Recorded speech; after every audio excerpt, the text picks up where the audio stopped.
everything's amplified. Yeah, I mean, the world is not as weird as we think it is. No, 10 seconds. We're just getting although I would say the amplification has definitely let me know about people that I didn't know it's quite the existed contrary. Types of people. Stand by. Stand by.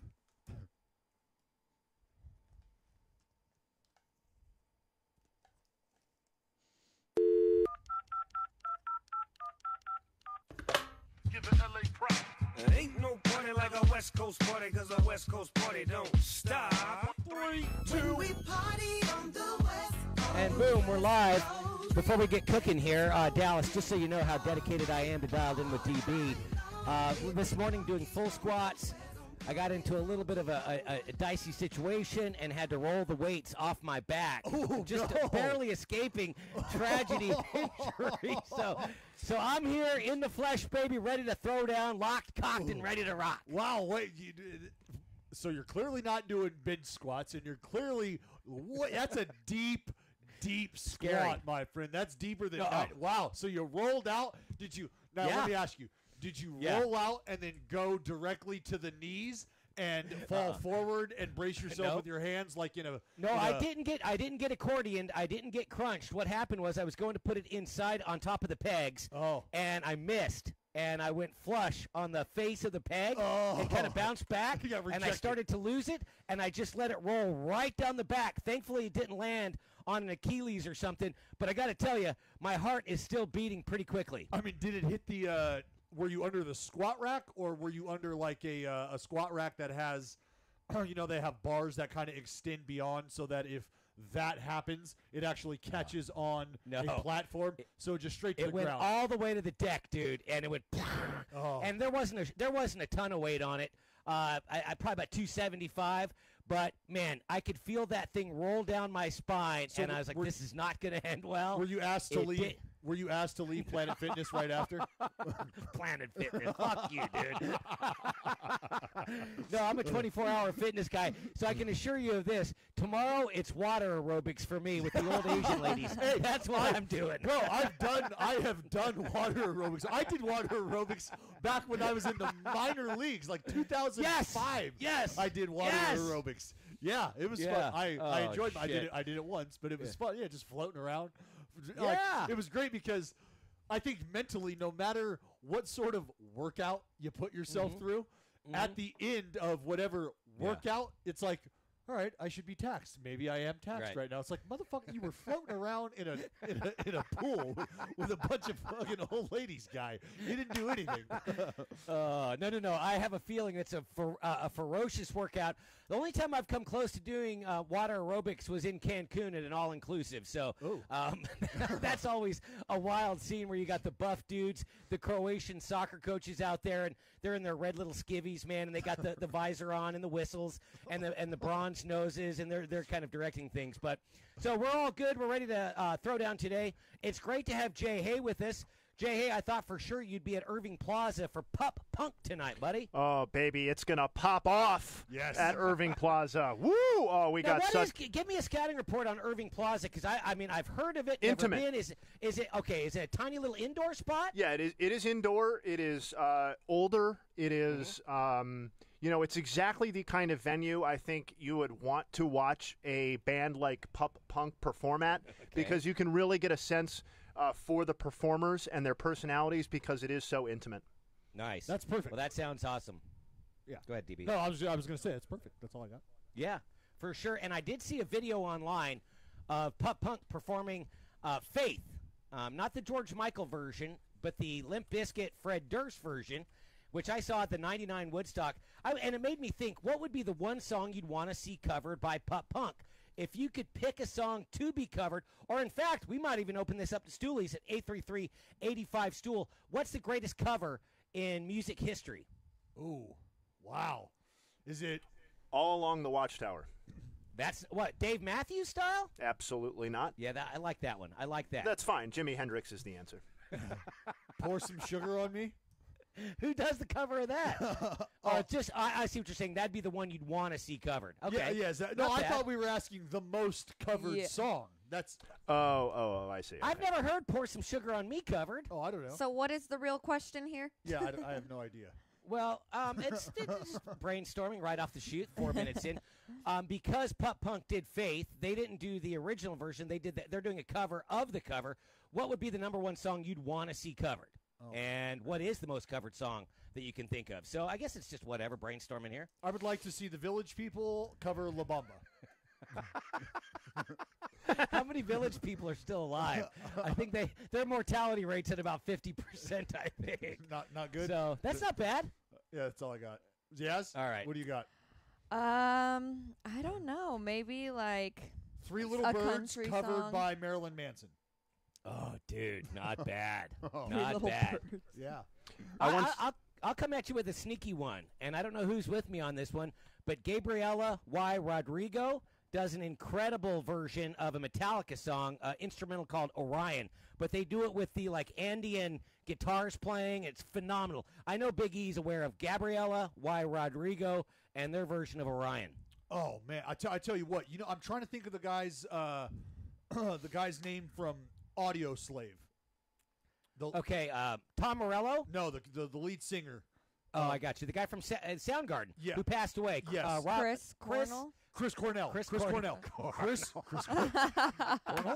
Chris Cornell. I'm having a Good rough try, morning. good effort. Yaz is having a rough morning. She walked in here stumbling with one eye open, just as bad. I think she's got her fucking shirt on backwards. I still can't tell. No, I don't. You know what? 23, living life. I had a blast last night, and I'm here. That's what matters. Yeah. What'd you get into? That may be more interesting than Chris Cornell. Yeah, well, real quick before Yaz's escapade, Chris Cornell does a unbelievable cover of Billie Jean. Okay, check it out. Sick tune. Yeah, okay. Sweetie, you could even play us out with the cover. It's fucking. Fuck yeah. Oh, it's rad. It is rad. But yeah, Yaz, what did have us stumbling in here? Huh? Well, I just went to a show last night. RL Grime, I don't know, he's a DJ. Okay. But with my friends, it was a blast. Here, let me just tell you, I had the ultimate fuck up. So we're all pre-gaming. We get in this Uber. We're about halfway to the venue, and I'm like, you guys, I don't have my ID. Oh, and I remember perfectly the second that I set it down right next to the door, and everybody's like, what do you mean? And it was, you had to get in line to get into this venue. You weren't guaranteed. So they're so mad at me, and I'm like, they should have been. Yeah, we had to turn around, go all the way back. By the time we get to the venue, there's such a line. Yep. We're like, we're not getting in. And I, drunk, looked at this girl in line, and I said, how much do I have to pay you to let us cut? And she was like, what? And I was like, I'll pay all of you. How many people is there in your group? And she was like, 4. And I just busted out my money. I haven't counted my money today because I don't know how much I got rid of. Oh my god! Ooh, that's a bad so then feeling. I really just drowned myself because I was because like, you paid. So let me ask you this: Oh, did shit. everybody get into the venue that was in line? No, and No. oh, So there it was was a like an wise move then. outrage on Twitter about like there's so many people cutting. I'm like, yeah, I'm going straight to hell for that one. But I got in, I had a blast, and I'm here, and that's all that matters. There you go. I got to tip my cap to your friends because the way you described the story is that we went back to get it. Yeah. I gotta we be did. honest. I'd have left your ass. I'd have said, go ahead, go get it. Yeah, the wise move is for them to continue on to the venue, Right. get in Yeah. line, tell you to Uber your ass back home and back to the spot. That's what I We'll tried catch to you in do. line. Oh, that's what would have Yeah. happened. Yeah, I'm not Right. into being a noble friend when you fuck up to that extent. Nope. Yeah, To hell with it you. was bad. It was real bad. Ooh. Yeah. That's a testament to how good of a friend you Yeah, must be, you got some- Yaz, you that they got- said, that is. we'll ride with you. That is. Yeah, it is. You must be the primo road dog. They in the knew group. I was gonna take care of them, Yeah. and you know what? Yeah, I did. You did. Anyway, Apparently I don't know you if did. I'm coming to DC. I might not have any funds. Oh, shit. You better. We'll ride with you, Yaz. That's awesome. Hey, Dallas, a couple of things I want to get into before we get to the story of Ken Giles, which this is not I don't think it's a pitching issue. There's got to be something off the mound that's going on there. But two things real quick. You mentioned your time in the minors, and I saw a story this morning. I had it forwarded to me, and then I know that Barstool Sports put it up on there on the site. But the Montgomery Biscuits, you guys know I'm a huge Biscuits guy, having gone to college just outside of Montgomery, Alabama, and I just love their mascot. The biscuit that's like amorphized into, or whatever the word is, where it's humanized. The tongue is a pat of butter. It's a fucking creepy, awesome mascot. Yeah. They've got a promotion going on for July 21st. Riverwalk Stadium will be millennial friendly on Saturday, July 21st. with a participation ribbon giveaway just for showing up. Yep. Napping and selfie stations, along with a lot of avocados. Yeah. Avocados. That's right up the millennial. That's right in the millennial wheelhouse. I love me some avocados. I'm not a millennial. Yes, I love. This is the incredible promotion because it's not mean spirited. Nope. It's having fun. It's like looking at yourself in the mirror, poking a little fun. But if you read the comments, some people missed out on this on the lesson of laugh at yourself for me one time. Yeah, well, that's not allowed in this day and age. You can't laugh at yourself. You got to be outraged first. Like you have to have your human Madden rating. Like your outrage has to be 85 or above, or else people just don't have respect for you anymore. Like if you can't be decently outraged at something so ridiculous, it's like you don't even belong on Earth these days. It's totally. I mean, seriously, if this pisses you off, I defy you, or in fact, I'm begging you to tell me why. Yeah. Because, I mean, there's nothing here except for maybe the participation giveaway, the ribbon. Other than that, dude, I like napping. I'm not a selfie guy. I'll be the first to tell you that. But napping and avocados, money, dude. I'm all the way in. Yeah, they just can't get over the fact that this is, I don't know. Yes, do you appreciate jokes being made at the millennial expense or? Right. I was just trying to decide what my stance on this is. I could see why people would be outraged because there is that group of millennials that's like, no, why does everybody have to come at us so hard and always pick on us and blah, blah. So they're going to see this and be like, what the hell? But people like me, I'm like, who cares? That's true. My shirt literally says 1-800-NAP time on it right now. It says millennial for life, baby, literally. It says it 8 different times, I think I'm counting. Yeah. So it's just unfortunate that people this day and age are living that way, Pecan. It's just a sensitive world. Who cares, you know? Super sensitive. Take the sting. Well, one person tweeted, the comments are pretty funny, and for the most part, I think everybody gets it.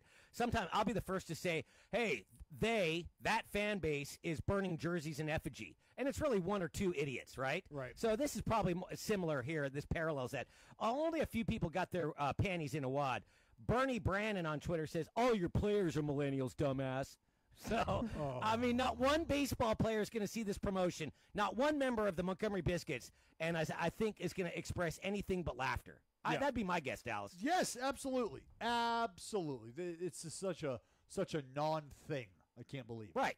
Yeah. Totally. And then one other story of faux outrage. I texted you this morning, Dallas, as soon as I saw it, courtesy of a Laramie, Wyoming newspaper and the accompanying website. The University of Wyoming, they paid for a PR marketing firm to go out and come up with them a recruiting campaign, and they paid $500,000 for the following. The University of Wyoming is going to employ "We Need More Cowboys" as their recruiting campaign, and wouldn't you know, a few people on campus, professors, etc., are calling this sexist, racist, and counterproductive to the goal of recruiting more out-of-state students. Your thoughts? Yeah, that's a joke. That's an absolute joke. I mean, the one part about it that I can see where the school might be coming from is the idea of cowboy. Let's be real. I am not immediately drawn to the school because of that statement, but I immediately move beyond that statement, asking, all right, scholarship money, what's the scene like? Like what academically, what can you do for me if I'm not able to get to where? There's a lot of other questions I have right after I hear the world needs more cowboys. Like I'm not hung up on the fact that the world needs more cowboys, and I'm like, fuck, man, I'm from California. Are they going to think am I really going to be looked at as like a cowboy from here on out? I can't go to Wyoming. That's not going to be any good. Like that. What the hell? Well, first and foremost, I mean, dude, I need to get into the marketing business because if you got $500K to come up with "We Need More Cowboys," I'll do it for half that. And I'll come up with something infinitely better than "We Need More Cowboys." And then second, I can't imagine what it's like to be on a college campus today. Because, I mean, between like the cultural appropriation stories and the inclusivity and gender and racism, fuck, I can't think of a worse place to be. Thank God we have guys like Jim Harbaugh and Coach O and Urban Meyer and these coaches that are keeping some sanity on our campuses. And then thirdly, Dallas, this applies directly to you. As a fan of America's team, can you see a time when the Dallas Cowboys are bullied off their mascot? Off the Cowboy? Yes. Absolutely not. Absolutely not. Because the Cowboy is the Cowboy is an icon. We're having this discussion, dude. Right. It's incredible. The Cowboy is not only iconic in America, but in Latin America, in South America. There's did I just say Latin America and then South America? It's okay. It's okay. So here, I'll drop a Central America to clean that up. Thank you. But yeah, it's the Cowboy is iconic in many parts of our world. Sure. Not just for the state of Texas. And obviously other states identify with the Cowboy way or the Cowboy as something that, an icon that embodies the culture there. Sure. So no, absolutely not. I mean, Red Raider. Put it like this. Guns up, exactly. And what's crazy is people have come at me at times when I've tweeted guns up or get your damn guns up, blah blah blah. People have tweeted at me, don't you think you could be a little more sensitive? Don't you think that that's a little uncalled for? And I'm thinking but those are the people that I just don't even engage on Twitter. No, I laugh at them and enjoy them. But yeah, no, I couldn't see that. I could see a fight being brought up, but I could not see it ever getting to the point where Jerry's boys, him and the rest of the gang are like, right, no, let's change it, guys. This is not good. No, fuck no. It's not nice. No. Dude, Cowboys are badass, all right? And that's whether you're a gaucho or a cowboy, Cowboys are fucking awesome, and I love it. So that's where I stand. All right, let's get into some baseball here. Dude, Ken Giles being demoted to the minors. He got rocked Tuesday night, Dallas, by your green and gold. Sure did. But his June wasn't real. I mean, he had a sub-4 ERA. I think he allowed 3 or 4 runs over the course of June. So I guess he popped off to AJ as he removed him from the game Tuesday night. What's going on here? Is it a pitching issue or is it something off the bump? Well, it's probably a combination of both, but it's probably more outweighed by what I think everybody has deduced was the reaction from Ken Giles being removed by A.J. Hinch. And correct me if I'm wrong, J. the words were, oh, man, or oh, man, fuck you, or something like that. Is that fuck off, I think. Yeah, oh, man, fuck off is what. You can't tell your boss that. Well, here's the thing, is I initially looking at the video said, I don't think he was saying it directly to A.J. Hinch. I think he was saying, "Oh, fuck off, man! Like, come on, man! Kind of like fuck this situation. This sucks. Blah blah blah blah blah." I feel like that's where he was coming from. But then you look at the video and you do some deep diving, and he may or may not have made eye contact with AJ as he starts to say it, or right after he starts to say it, or whatever. So when you pair a poor performance with a perceived attitude issue, then it makes the decision very, very easy, I think, if this is something that's kind of been looming and been going on. That was the straw that broke the camel's back because he was sent out of there that night after the game. Yeah, maybe they just need to get clear some headspace.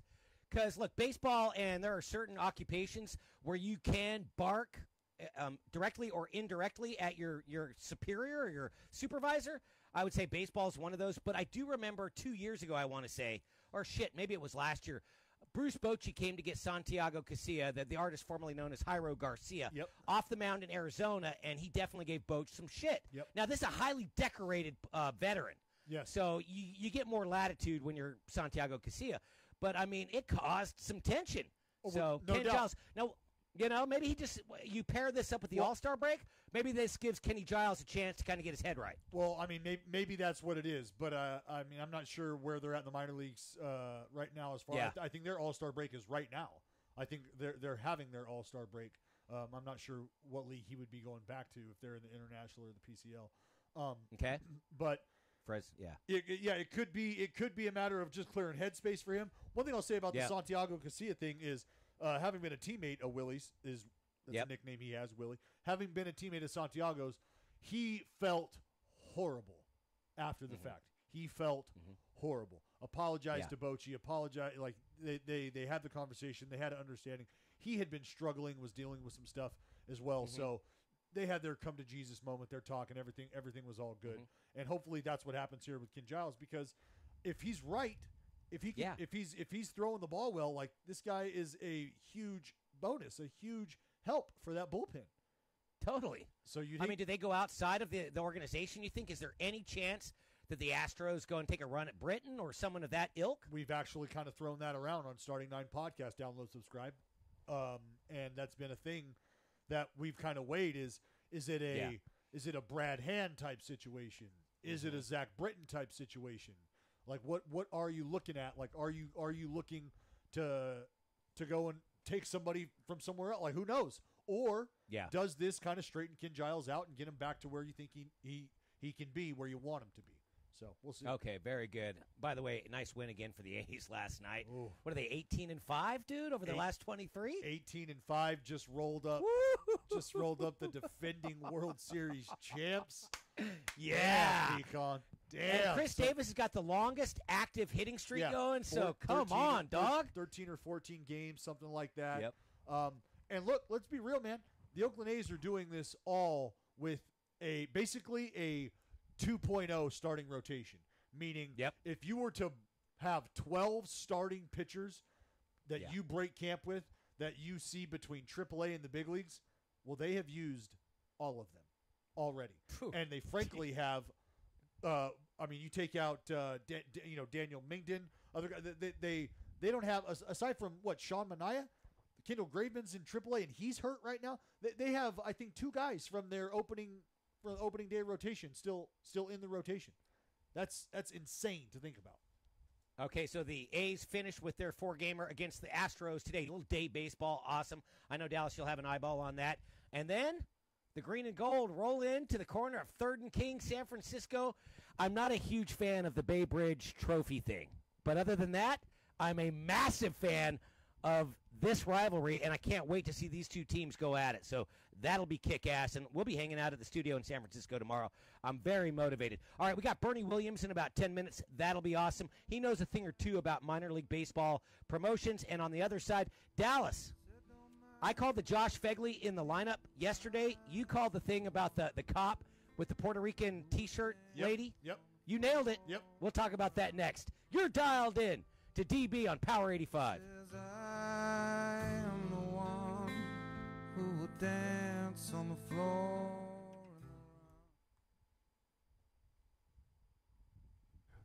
All right, guys. So, guys, fairly quick segment, about 6-minute segment, 5 or 6 minutes coming up. Pecan, at the end of this, going to break, if we could do that first ad read. You betcha, buddy. I already got it copy and pasted, Pally. Oh, shit. Oh, shit, son.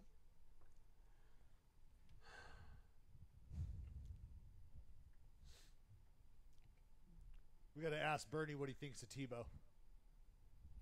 I know. Look, dude, the Mets, bring him up. Bring him up, Dallas. You got people dying at Citi Field, dude. If Tebow had been at Citi Field Tuesday I knew night, exactly what you were going to say. I fucking knew. I don't even have to hear the rest of your shit right now. I don't even he have would to have saved him. I know. He would have kept that guy out of the grave. Yep. You're right. You're absolutely right. And at the very least, he would have been bedside praying with him. I know. And how about DeGrom with the little D? This son of a bitch has he's like the Matt Cain of the of this decade, dude. I feel bad for him because he goes 8 scoreless last night and still doesn't get the win, you know. Not that the wins and losses are the most important stat anymore, but you like to see that shit, man. You like to get a little love for your fucking efforts, man. Yeah, it was feel brutal. bad for him. It was what? It was a show. It was 1 minute. 101 plus all through the weekend. Yeah, it's going to be 101 plus all through the Jesus weekend here Christ. into the next week. Well, good thing we're getting What's the out. weather going to be like in the Bay, Pecan? I'm sweating right now, to be honest with you. Yeah, it's been warm there. It's like a little muggy, dude. What about D.C.? Who's got a scouting report on D.C.? My Hottest brother spot. said it's hot as hell. Okay. Yeah, miserable. Know that. Miserable. Zach Greinke is replacing John Lester, the All-Star. Really? Yeah. And then Bill James online was suggesting he may be Cooperstown bound. Lester? Yeah, no. Granky? Yeah, so maybe we can throw it around and grip it and rip it. He's got a sigh. He's got a couple, 5 top 10 finishes in that 4 or 5 All-Stars. He's close. Monday it's going to be 94. Tuesday 91 with scattered thunderstorms. Cool. Coming back.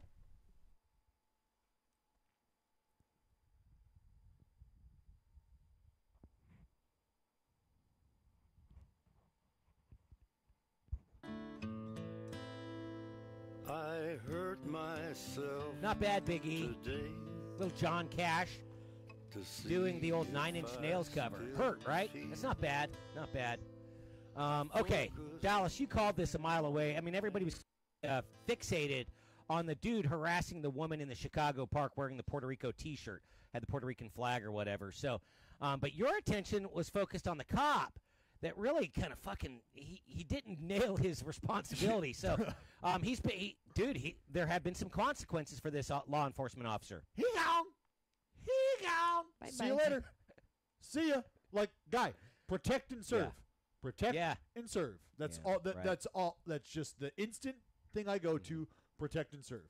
And you had the opportunity to serve this lady, and you had the opportunity to protect her and serve the community, and you failed on all fronts.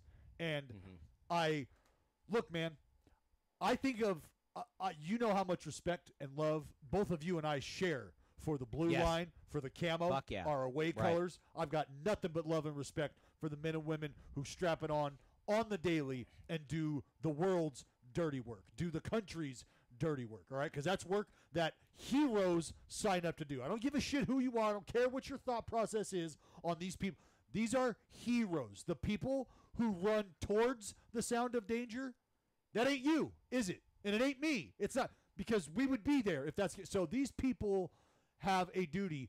I think that they should be held to a higher standard than the average civilian as well, much like we see professional athletes held to a higher standard for no other reason other than they are role models to our youth, right?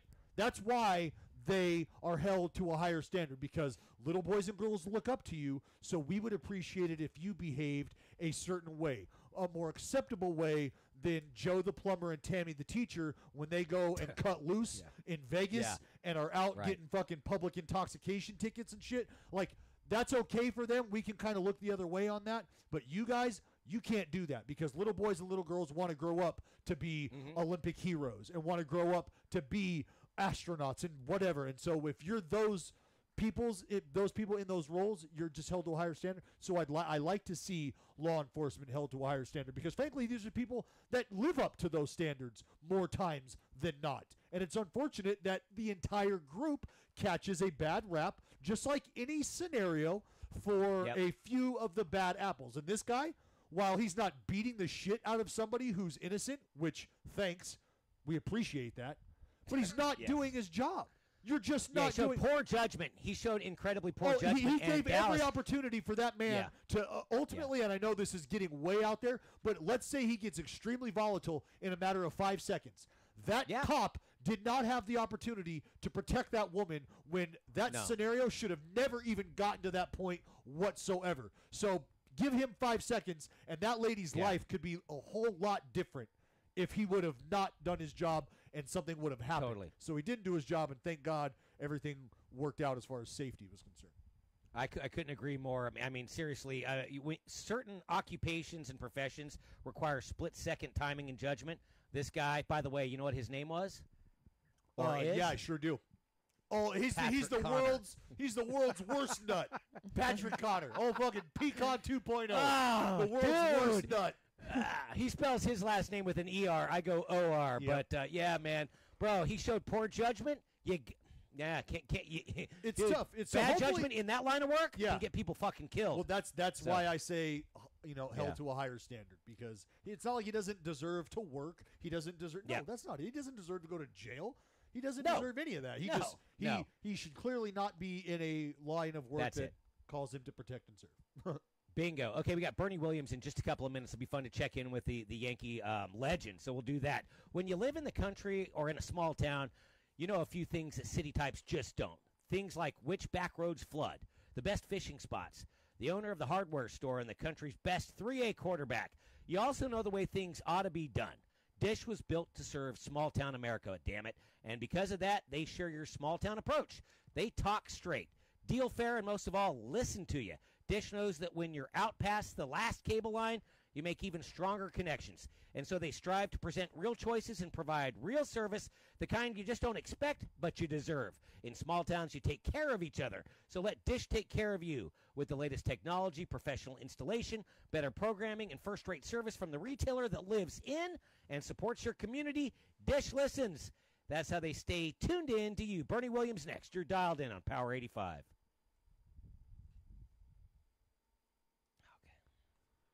And Bernie set. Awesome. Cool. Hey, Bernie, we're like a minute and a half out.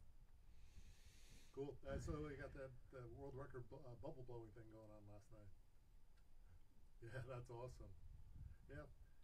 Yeah, cool. I saw you on not the Michael K thing last week too. You guys are living it up, man.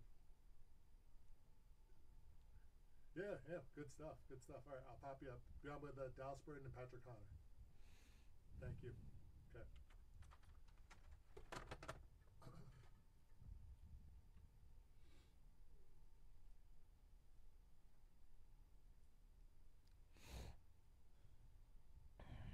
Where the hell is that?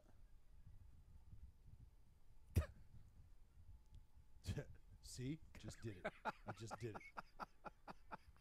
Fuck. It can get kind of what's the word? It can get kind of a little bit muddied. It's all right. I got it. So he was at the Eastern League All-Star game last night, where Tebow smacked his double, and the bubblegum thing is outrageous. Yes, that's See, that's minor league, man. They really get after it, dude. I'm a huge minor league baseball guy. Yeah, it's awesome. It's fun. Yeah. And they're really creative. You know, you don't have to pay them $500,000 to come up with, we need more Cowboys. Dude, I mean, $500K for that. That's the only offensive thing.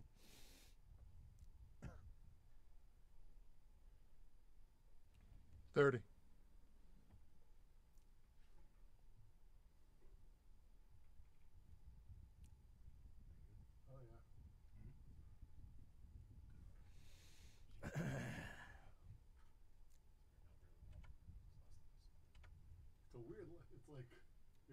It looks like because I saw him and it was down here and then he cut it. Yeah. So shit grew fast. Looks like the Cowardly Lion from All right, 20 seconds and he's set. Okay, sounds good. Thanks, E. Yeah.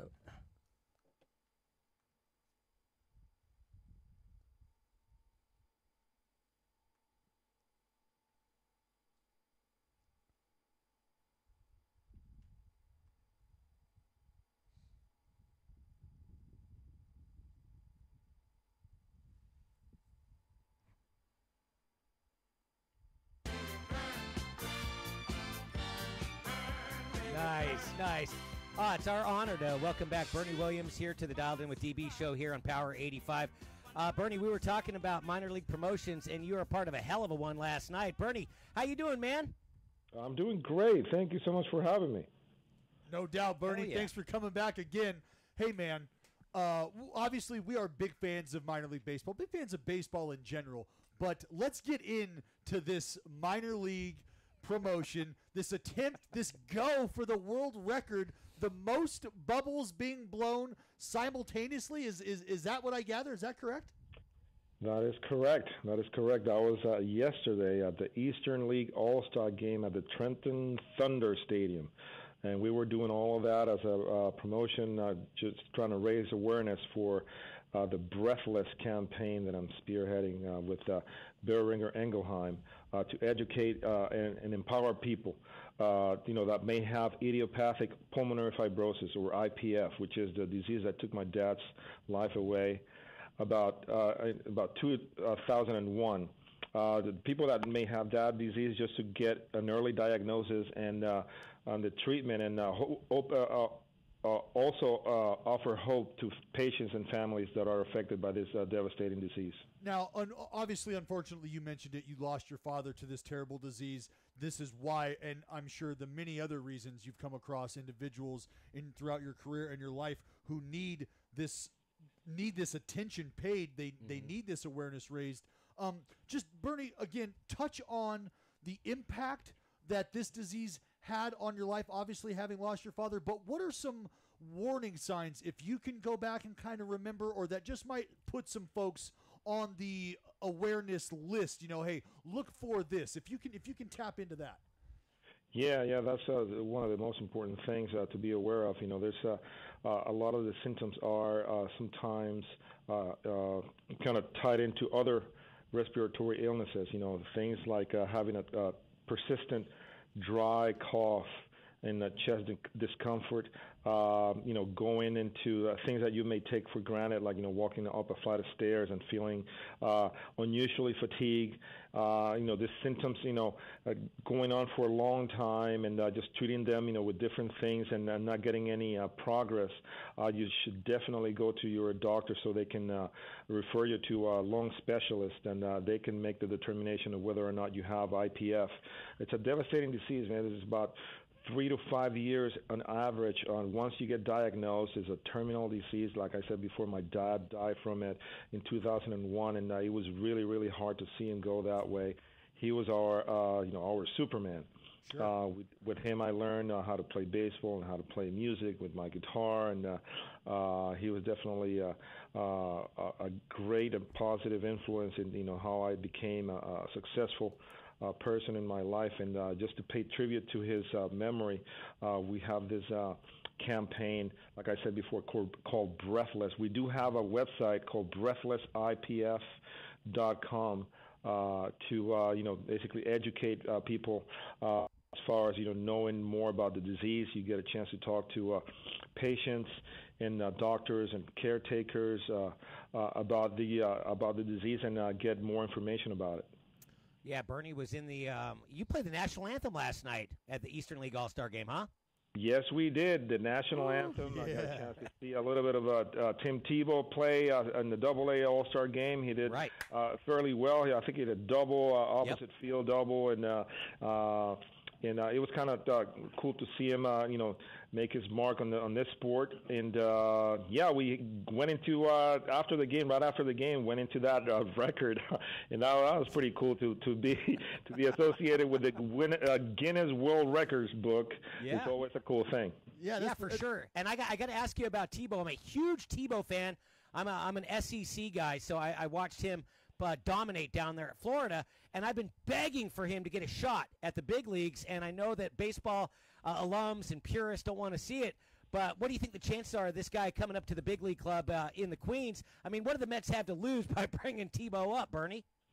They wouldn't have much to lose. I mean, if they keep playing the same way they have been, it's been a year of a very frustrating year for them. And I think, obviously, to have him being brought up there to play some baseball would be really interesting. But he's developing like every other player. I think his window may be a little bit smaller than other players in the same situation. He has the added complication that he cannot develop without being covered so heavily by the media. Everything he does, whether it's good or bad, is always magnified by his coverage. So I wish him best of luck, man. He's always been notorious for putting a lot of work and effort into everything he does, and I would like to see him succeed. Well, Bernie, we talk about a small window potentially for Tebow to get to the big leagues, but I want to talk about the large window that is wide open for you to continue to make your tour around minor league ballparks, to continue the Breathless Blowout game days and this campaign, this Breathless campaign. Do you know where the next stop is going to be? And if not, and you have an idea, where's a place you're looking forward to hitting? Scranton. Yes, our next IPF Breathless campaign is going to be at Scranton. Oh, nice. It's going to be on August 5th. and at the Scranton AAA Stadium for the Yankees. And prior to that, we're going to have a concert. The Bernie Williams Collective is going to be down there at the Scranton Jazz Festival. So we're gonna, it's gonna be pretty cool. August 4th, August 5th, we're gonna have that blowout the stadium. And we're definitely honoring those people that have IPF and their families having this, activity. You take for granted, blowing bubble gums, and that's one of the things that people with IPF have a really a great difficulty doing. And it's a good thing. We have about 132,000 people living with IPF in the United States, and we have 50,000 people diagnosed every year with the disease. I think these are real numbers. It's a devastating disease, and I think people should know about it. All right, breathlessipf.com for check out Bernie's cause, and it's a worthy one indeed. All right, hey, Bernie, as we rapidly approach the trade deadline, everybody wants to know where Manny Machado ends up. He could end up in the Bronx, your old playground. So go ahead and handicap. Where do you think Machado ends up, Bernie Williams? I have no idea, man. I mean, obviously, you have a player of that caliber in our team would be something of it will be awesome, but obviously the Yankees have to worry about other things as well. I think Brian Cashman is probably racking his head now with the front office trying to determine what are the priorities of the team and how are they going to put a team together that is going to be strong down the stretch and battling these Red Sox guys that they can't seem to lose any games right now. But it's going to be interesting the way he's going to pan out. Manny, wherever he's going to be, he's going to make an impact on that team. And, obviously the Yankees will be very lucky to have him, but they have to take a lot of other things in consideration as well. So let's see what happens. Oh, the evil empire just continues to get stronger, Bernie. Well, hey, Bernie, I want to thank you again so much for coming on, my friend. And for the folks listening, www.breathlessipf.com. Again, you can catch Bernie all throughout minor league stadiums during the Breathless Blowout campaign, and this is to support idiopathic pulmonary fibrosis research and for a cause and for the betterment of the disease and the folks and the families that suffer from this in just horrible affliction. Bernie, thank you. We appreciate the time. As always, we are a Bernie Williams friendly show. Thanks for coming on, brother. Right on, Bernie. Bernie. Thank you so much, man. You guys are great. I really appreciate the time, and take care. Anytime, Bernie. Sure. Yeah, good stuff with Bernie. Dallas, you think he's going to be pulling for Javi Baez Monday night in the Derby? Both Puerto Rican. Yep. You bet your sweet ass he will, Pecan. You kidding me? Hell yeah. You know what I wanted to ask Bernie, but I didn't want to get too far off on a tangent, is has he ever and will he ever collab with only athletes? Like, I need an athlete-only CD or an athlete-only mixtape. You know what I mean? Okay. So I feel like Bronson Arroyo, right? Maybe just some other randoms that I can't really think of right now. How about Blackjack McDowell? Because I think he had a band at one point. Yeah, so I'm into. I want to see some just absolute raging. Who would it be? It'd be John Clayton would be the front man, right? Singer for their death metal mixtape. Hey, let's put together our super all-star band, kind of like Styx, where it was like a super band that everybody brought together. There are other bands like that. King Crimson may be one, but if you were to compile the greatest band of all time, former major leaguers, you'd have to have Blackjack McDowell, you'd have to have Bronson Arroyo, Bernie Williams, and how about a Barry fucking Zito, dude? Oh, yeah. Oh, dude. Yeah. True story. I believe it's, what is it? Is it Summer Lovin'? I think that that Barry Zito and I sang together at a charity event. God, I would love to see that. Please don't look that up. Yes, I know that's. Oh, what you're doing right now. dude. Yeah. So Dallas, are you a musician?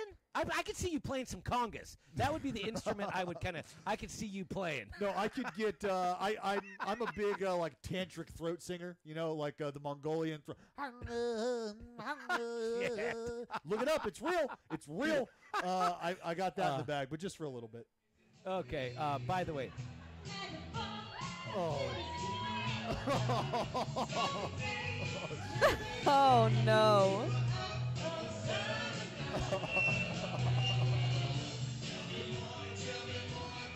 Yeah. Yep, and guess who's getting a pipe bomb for Christmas from Dallas? That's Big E! Yeah! Attaboy, Big E. Dallas, you sounded good there, pal. And to kind of follow up on our, circle back on our question, what would be the number one song you'd like to see covered by Pup Punk, who goes tonight at Irving Plaza? Some pretty good nominations here on our Barstool Radio Twitter account. Rat's Dad, like the handle. The Verve's The Freshman. We've got Ryan saying, 2 Live Crew, we want some pussy. It's not bad. Yeah, what about NWA? Fuck the police. Some of these I don't get, but this is pretty good. A little 7th Floor Crew. Shout out to the 7th Floor Crew down at the U. It's very good, so we appreciate that. Speaking of Miami, Dallas, we have found the next subject of a cinematic biopic, okay? Yeah. All hands on deck. Well, sans the hands. We'll explain next. You're dialed in with DB Power 85.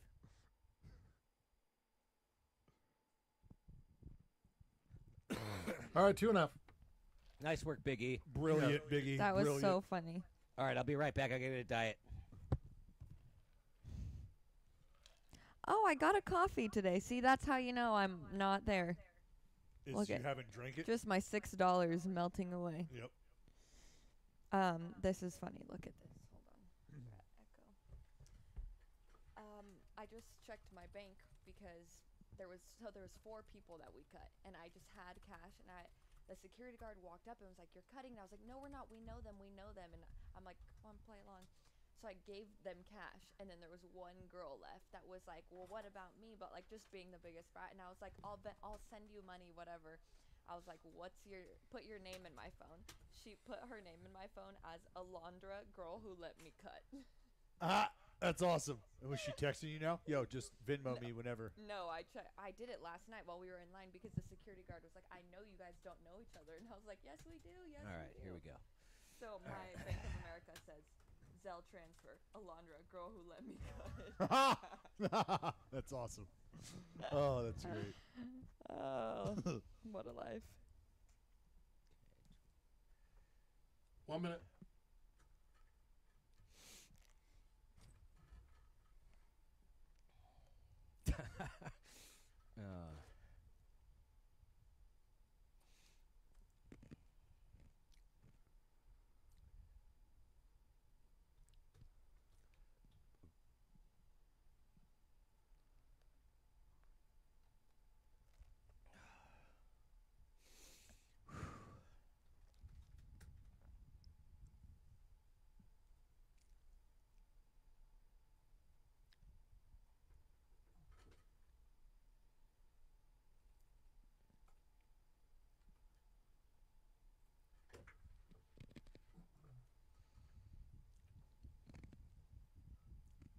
Wow, that was fast.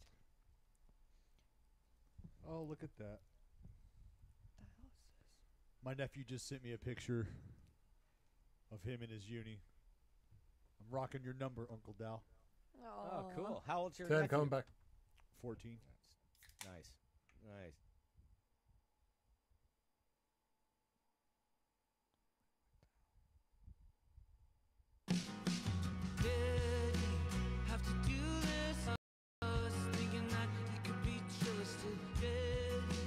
I like that vibe, dude.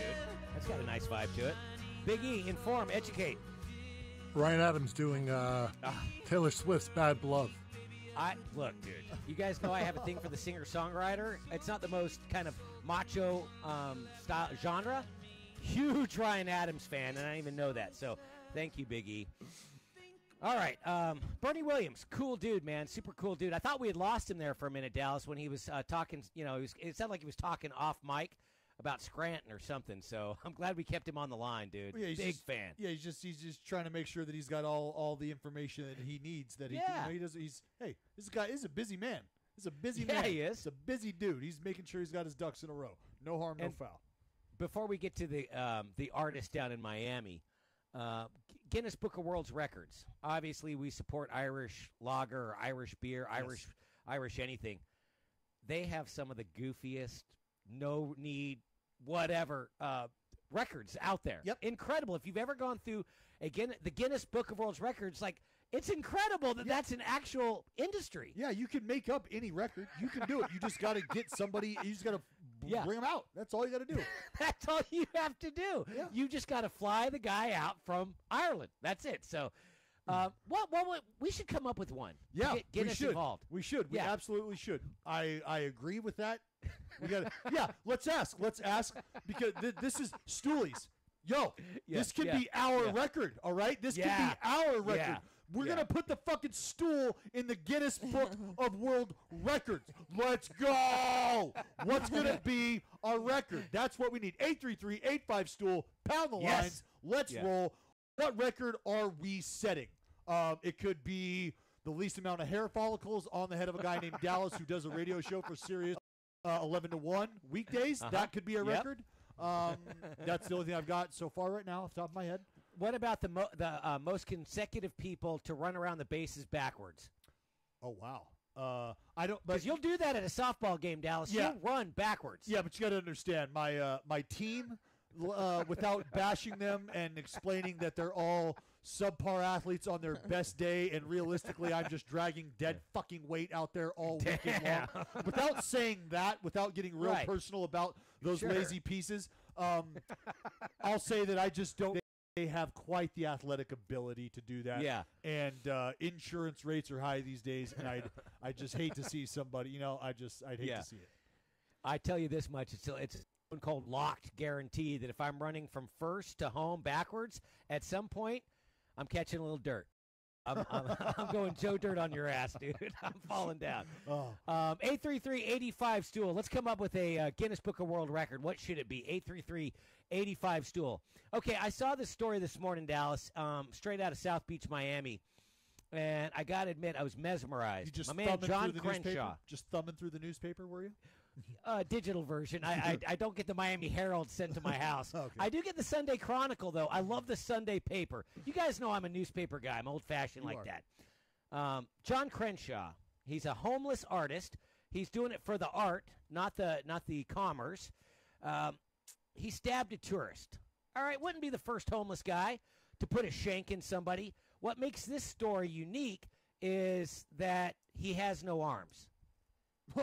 Excuse me? I don't know why it's so funny. Probably not a very sensitive reaction, but he took a pair of scissors to a tourist from Chicago, put it right in him. And he did it, dude, his feet. One of his, I guess a foot was holding the scissors. I mean, seriously, Cesar Coronado, how do you get stabbed by a guy with no arms? Well, I mean, the guy was probably like, yo, you want to throw these hands or what? And the guy's like, oh, yeah? You fucking funny? And he stabbed him. Well, I mean, I can't visualize how this goes down. Was he laying on his back, or did he throw a kick? Well, I don't know. Like, it says he stopped and asked for directions, right? So maybe our boy's like, no, I'm not giving you directions. And the guy's like, fine, all right, let's rock, paper, scissors for it. If I win, you've got to give me directions. And the guy's like, oh, funny, huh? Shake. Fucking stabs him. Lets him have it. That's what I'm thinking. There's just it's the visual. I mean, my imagination is running wild because our man Crenshaw pulls the scissors out of his waistband. Yeah. So think about, can you get your foot to your waistband? Yes, I can. Yeah. I can get my foot to my waistband. Yeah. Here. Bullshit. Yeah, I could do it right here, right now, while talking to you on radio. Dude. My foot up to my. It's close. It's close, Dallas. Yeah, it's close. I mean, how do I? It's pretty close. I mean. Yeah, that's up there. No, how can I do it? Can I do it quickly? Let me see if I can do it in one motion. Okay, don't rip your headsets out. And stab you though, like shunk, yeah! Was that quick? That was pretty quick. And he pointed his toes. Yeah, and it's yeah. I can do that. That's doable. That's doable. Incredible, dude. Dallas, dude, you never cease to amaze me. Yeah, this guy, our guy, Tommy Crenshaw. This guy's got ridiculous core strength, Pecan, because he's not. It's not like he's putting his. It's not like he's putting his hands down. He's balancing himself. He's like, where? No. Like, does he not have hands? Like, where are we? He's got no fucking arms, so he clearly has no hands. Oh, no arms. I thought it was just shit. He's got. Yeah, that's my word. The guy is a fucking legend. Okay, born in Alabama. He moved around a lot with his mother, who he claimed fed him rat poison. that he's impregnated many, many women, including Gloria Estefan, and he's responsible for at least 200 children walking the face of the earth, dude. I'm gonna no. I'm gonna nope. I just there's no way he got his hands on that many women. There's no possible way. Or any women, for that matter. We got to make a movie about this guy. Before we go to John in New Hampshire at 833-85 Stool, I'm going to nominate the great Gary Sinise to play John Crenshaw in a... The fact that you even know about him... Daniel Day-Lewis is not a man to be trifled with on a movie set, by the way. Hey, let's go to John in New Hampshire as we wrap up hour number 1 of Dialed In with DB. Johnny, you're dialed in, pal. Hey, what's going on, everybody? First time, long time. Awesome. Right on. Thanks for calling, Johnny. What's going on, brother? So I got an attempt for Guinness Book of World Record for a friend of the program, the Saugus Rocket. Okay. Yes. And I'm thinking, the Saugus Rocket, how many times he can compliment himself in a row before he stops? Unlimited. Yeah. Infinity. He's still fucking going. I think he started somewhere around 98, and he's still going. That son of a bitch. My God, that guy. I haven't been to his house. I guarantee he's had the people who put his TV and shit together just plaster full-length mirrors around every single corner of his house just so he can catch the high buy on Flex as he's walking Wait, Dallas, through. when you say his house, you mean the launching pad. The launching pad. Sorry. Excuse me. The Right? launching pad. Yeah, the launching pad is probably decked out with all kind of mirrors and reflective imagery. Well, let's be honest. If he indeed won the Barstool Wiffle Ball Home Run Derby, is that good or bad for the show? It's good for the show. Are you kidding me? Because I would not be able to have. He wouldn't be allowed back on the show if he doesn't. Like, honestly, whoever won that home run derby, they get dialed in. They get grip it and rip it with the home run derby winner. Yeah, that's how it goes, dude. That's a great call. No, I'm a huge Jared Carrabas fan. The motherfucker makes me laugh on the daily. So I want to see him meet every goal he sets in forth. So I hope he wins that shit. And speaking of the Saugus Rocket, he's on deck. We have a lot of shit to get to. We can ask him about Tebow, who, by the way, the Mets need a little help out there at Citi Field. Tebow would be the perfect solution. We've got the Derby contestants all lined up. I was shocked that 7 are from the National League. Granke's replacing Lester on the NL roster. Sale, Pedroia, Albies, all coming up straight ahead. You're dialed in with DB, Power 85. Oh, this the kind of vibe that you want to feel. Well, I'm the type of guy that you never fear. You could do your thing that come. All right, 2.5.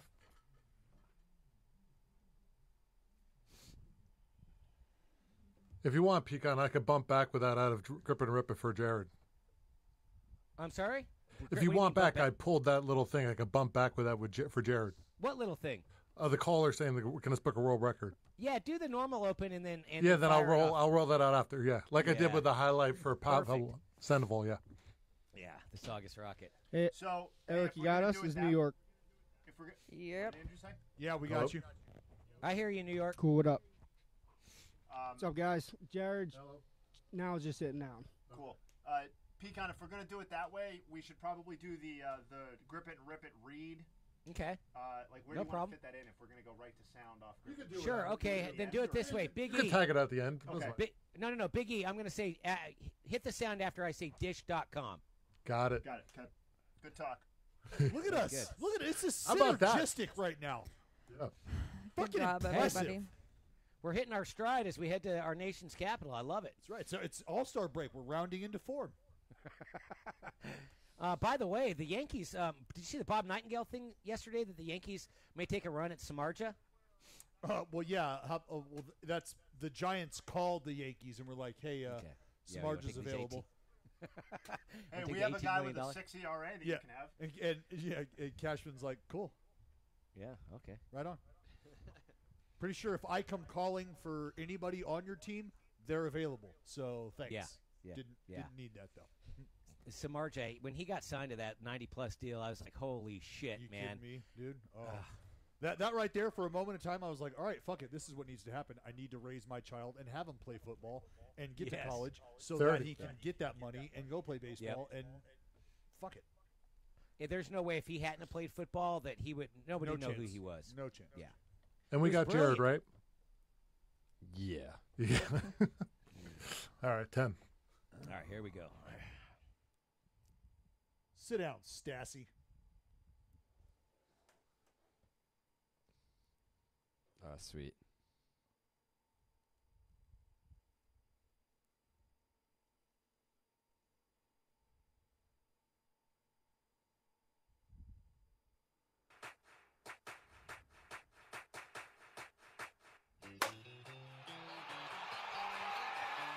Easily the best grip it and rip it segment we've had this week. And Jared, it is all because of you. I'm the Dark Knight of baseball reporting. Jared Carabas, he's next right here. Fucking A he is. It's time for Grip It and Rip It, brought to you by Dish. Switch to Dish to get the same bill every month with the 2-year guarantee. Dish, tuned into you.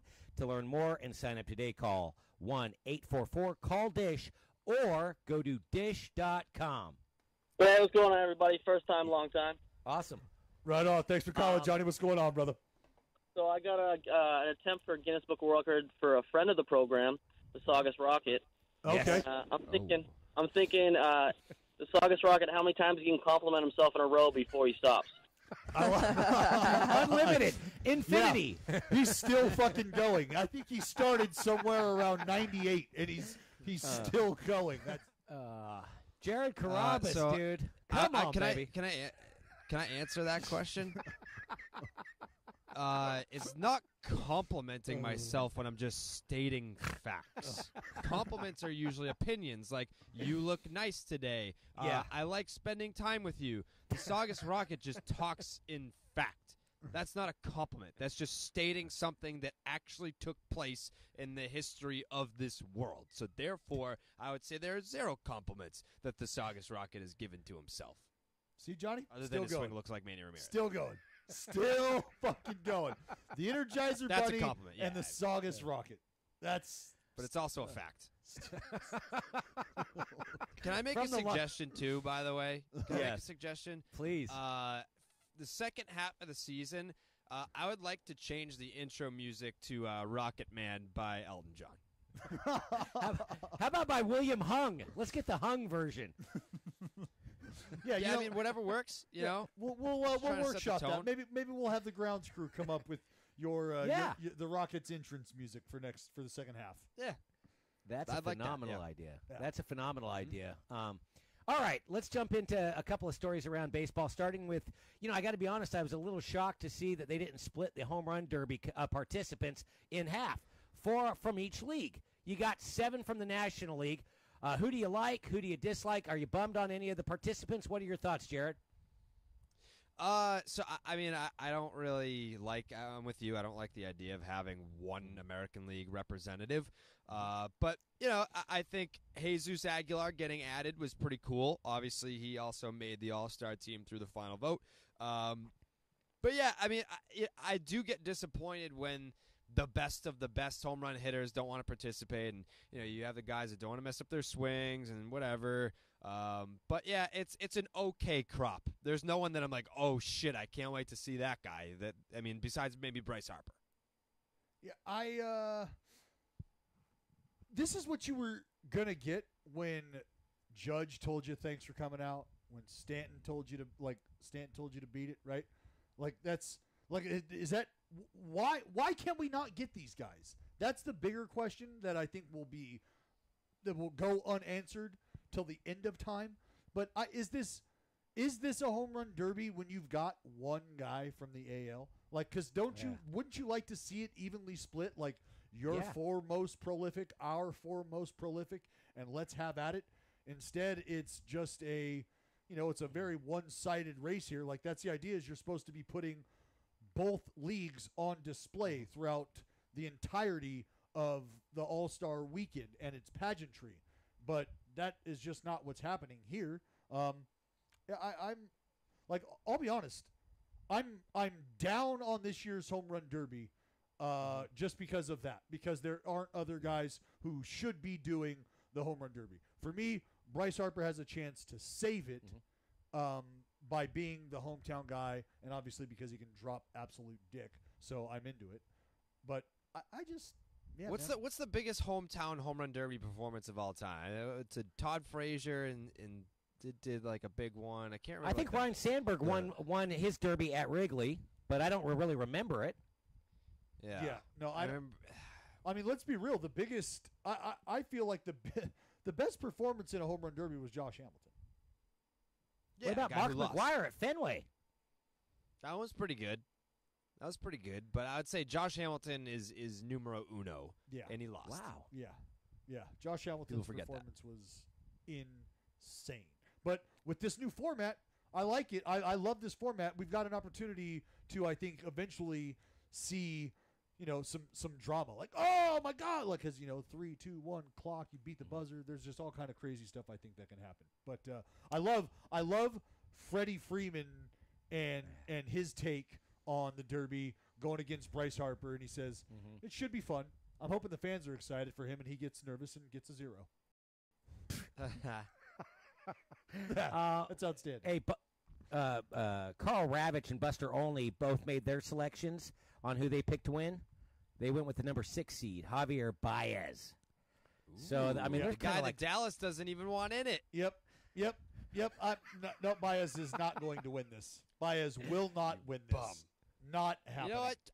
I'm gonna join them. I'm gonna join them. fucking Javi Baez smack is you my right official across pick the to win face, the home run Carabas, derby. You son of a bitch. I hope he fucking hits more home runs than anyone else in the history of the home run derby, and then he dedicates it to Dallas Braden. That's exactly what happens.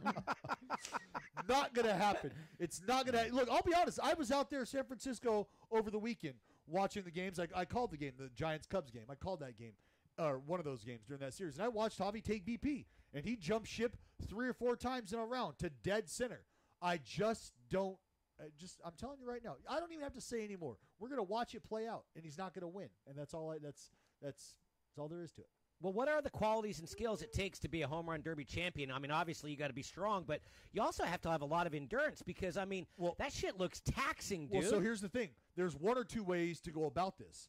You get your money ball and you hit it X amount of feet, right? And you get time. And plus, also, if you hit a ball 500 plus feet, you get extra time added onto your rounds. So there could be some strategy involved where you really try to get into one early or maybe late to buy yourself some more time, or you just, instead of trying to hit prodigious blasts, you just try to take or figure out a nice smooth stroke that nets you 380 to 420, somewhere in between there. I mean, you could hover at 420. That's a nice spot to stay, just right at 420. If you could line up that swing to go just 420, you'd be great. But I don't know. All right. We talked about Jesus Aguilar making it with the final vote and alongside Gene Segura. Let's go! Jared, I'm sorry that Benny Buttcheeks didn't make it, but you can live with these 2 guys getting in the final vote, right? Yeah, I mean, the correct guy doesn't make it every single year. That's fine. The guy who has the best statistical numbers and is having the best season doesn't always win the final vote. So Andrew Benintendi, just another victim in this flawed process. But I'm fine with Gene Segura getting voted in. I mean, he's having an okay season, not as good as Andrew Benintendi. But, the fact that he's hitting, 330, somewhere in that area, yeah, he deserves to be in D.C., just not more than Andrew Benintendi. No, he deserves to be in D.C. because, as I mentioned, I think it was yesterday, it might have been the day before, because of what he's done for the team. And I asked you this, Jared, and I think maybe it was on the podcast, but I'll ask again. Are the Red Sox where they're at right now without Benintendi, and are the Mariners where they are if they don't have Gene Segura? And your response was, that's more of an MVP question. And I understand that. Yeah. But based on the year that Segura is having, combined with him being a West Coast market player, combined with him having the super impact he has for this team, is there any thought that, you know what, this is a time to give a guy who deserves the attention and the accolade? It's time to give him the opportunity to become a superstar. No. Andrew Benintendi's still having the better year. Like, let's just go down the line then. Let's just see who's having the better year. Batting average, Gene Segura. On base percentage, Andrew Benintendi. Slugging percentage, Andrew Benintendi. OPS, Andrew Benintendi. Isolated power, Andrew Benintendi. Walk rate, Andrew Benintendi.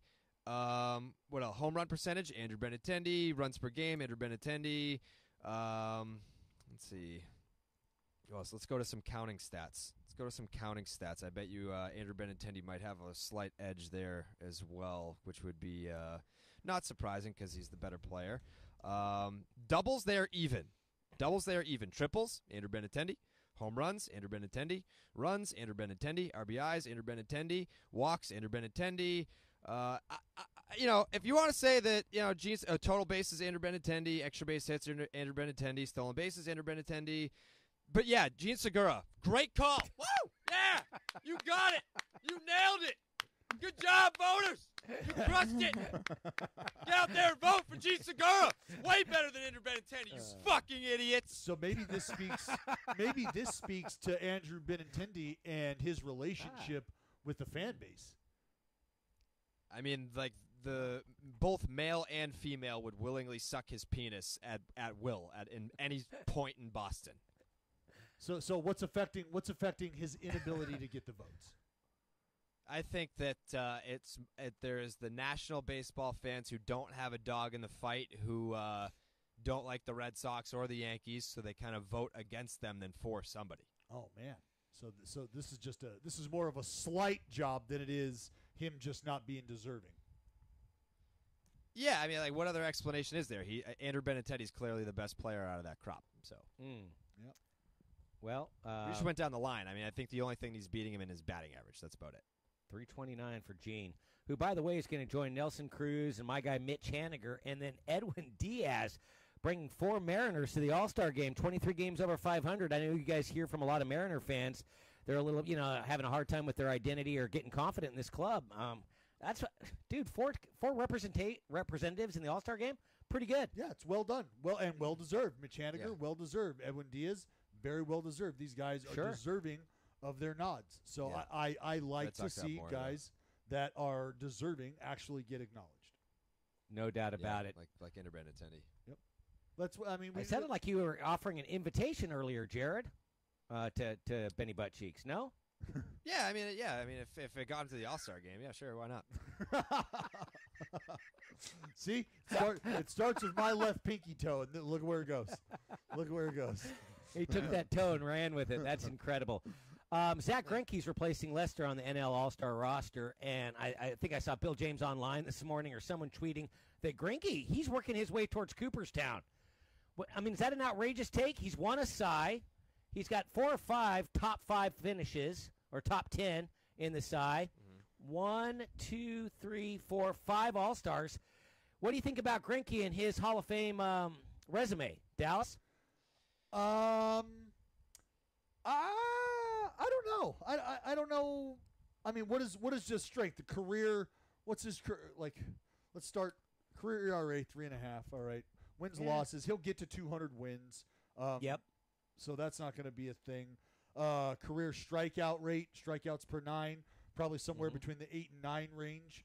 I don't know. I mean, obviously, I would think I would say just off the top of my head. Yeah. No. Okay. But I mean, I would have to take a real serious look at some of the deep dive. Yeah, the comparisons to other guys and where they're at. Yeah. But I don't. That's crazy. I honestly, I can say I haven't given any thought to Zach Greinke and his Hall of Fame bid. That's why it caught my attention, Dallas, because I was like, man, I've never thought of him in that light. Because when he was in L.A., he was behind Kershaw, and I know he had some run in KC and Milwaukee, and in Arizona, he got up to such a bad start last year, and it's just, I don't know, Jared. What is your heart telling you? Just looking at it on the surface here, I would say if he retired today, probably no. I would say no right now, but that's not to say that he couldn't get there. I mean, he's in his age 34 season, so he's got maybe 4 or 5 years left in the tank. We'll see where he ends up. But I still think that even if he does pitch for another 5 or 6 years, he'll still be considered a fringe candidate because he's not going to have any more standout seasons from this point forward. At the risk of enraging Jared, I am going to cite WAR here for a second. Because it gives us one leaderboard instead of Jared taking up 15 minutes telling us who leads doubles and who leads triples and who leads OPS and who leads batting average. So among active players, Zach Greinke is 6th in career wins above replacement behind Pujols and Beltre, who are way ahead of else. Miguel Cabrera, Robinson Cano, Chase Utley, then Greinke. He's basically produced CC Sabathia's career value, and he's 3 years younger. So this is, to me, So like that's without a good, having that's a good that's a good case. Yeah, without having studied it with any depth at all, his case seems better than I would have guessed. Well, yeah. Chris Sale. Yeah, he did his thing last night a little bit, wouldn't you say? This guy's ridiculous. Yeah, he's fucking he's ridiculous. half decent. What's that?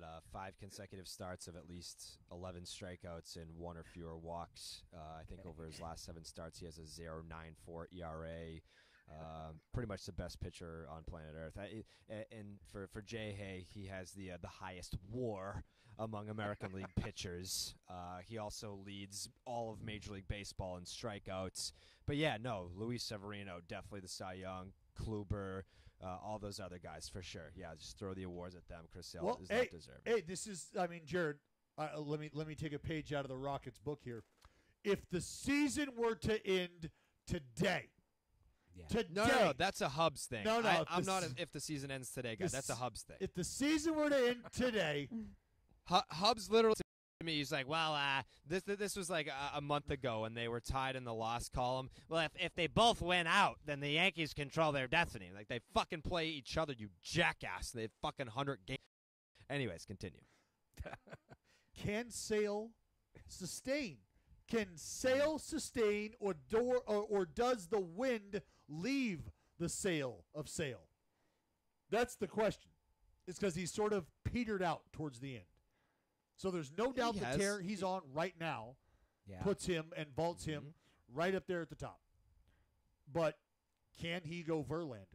Can he sustain it? Can he get even better towards the end, towards the stretch, or through the stretch, and really cement his performance? That is, I think, the only question left to answer for Chris Sale in his journey to find himself a Cy Young.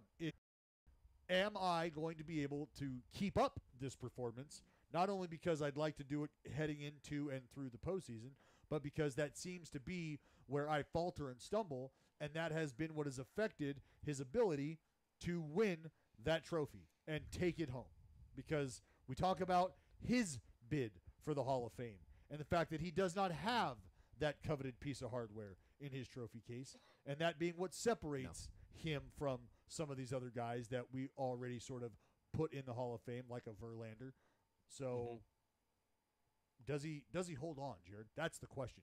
I haven't taken a look at what the Red Sox schedule looks like in the month of September, but I'd like it doesn't matter. I'd like to believe. Well, no, it does. It actually does. It doesn't. Because it doesn't. The Yankees have arguably the best lineup in baseball, and he literally pissed on them with the rocket behind home plate. It doesn't matter who the competition is; it just matters the number of innings, the number of pitches. But he very well put him let me against tell you anyone. right now. He's gonna fucking he carve starts him up. facing a Manny Machado in a Yankee lineup instead of that Oriole lineup. It's a different ball of wax, bud. It's one batter. And No. I don't think that it makes that much. You're intelligent enough to know that one batter can have an impact on the guy ahead of him and the guy behind him, which also means Sure. So if you're understanding I don't of think that Chris Sale has the lowest ERA in history against the Yankees. One batter is not going to be, oh, shit, now he can't pitch against the Yankees because fucking Manny Machado's there. I don't think that's how it works. You don't know that. I sure do. Sure do. Nope. Yes, I do. Yeah, I do. You see my apology last night, Dallas? I did see your apology last night. I appreciate that. Yeah. I appreciate Did you that. accept it? No, I don't accept it, but I saw it. Okay. Yeah, I saw it. Pecan, did you see this tweet? I did, and I thought it was a great representation of your integrity, Jared. Respect. Yeah, credit to me for apologizing. 10 years ago, or what was it, 8 years ago? 8 years ago, I didn't even make the comment. I just kind of happened to You went a enjoy zing. it. You did a zing. Yeah. Yeah. Jason Collette tweeted, Braden needs to get off his own mound. Not looking good tonight and still winless since his perfecto. And I just said, zing. Yeah, it's great that you know what's nice to know though, Pecan, is I was on this little fella's brain way back in the day when he still had fucking snot dripping out his nose and was still tripping over his shoelaces. Old DB was on his mind. Old DB was filling up his content page. Yeah. I just thought it was a funny joke. Those are I thought facts. it was a funny joke. Those are you know? facts. Those are. I mean, facts. if I had made the joke, then that would have been mean spirited. But I just happened to see. Like I said, whoever the fellow was that fired off that tweet, he was a week. He was a week early. He was just a week too early. Yeah, because things started to turn around. Things looked a hell of a lot better right after that. You know, Right. and I mean, I was one pitch away from the complete game W in Anaheim. Right. And instead, Matsui shit on a hanging 3-2 slider and deposited it into the fucking right field stands for a 3-run homer. Son of a bitch. But good guy, great player, good teammate. I like him. Speaking of complete games, Chris Sale, none this year. 15 for his career. I mean, the Dominican dandy Juan Marichal would do that before the All-Star break. So 15? I know it's a different thing. He has 15 on his career. 15 on his career, Jared. Yeah. Jared, I had a third of that in 2010. Yeah, and it's just didn't really end well, did it? No, sure fucking didn't. You kidding me? Like I said last night, here I am talking to you. Like that's where life like is. Avoiding some sort of wear and tear is probably a good idea. That's my bad. That's my fault. Oh, yeah. Shit. You guys were destined to end up together. This is fucking serendipitous.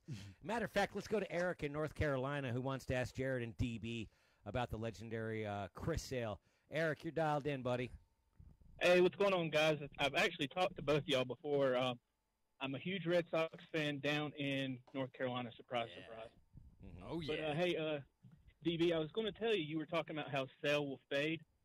I can't remember who I read the story from, but Alex Cora talked in spring training about how he knew Sale kind of overworked himself in spring training, and he had a lot of innings going into the second half last year.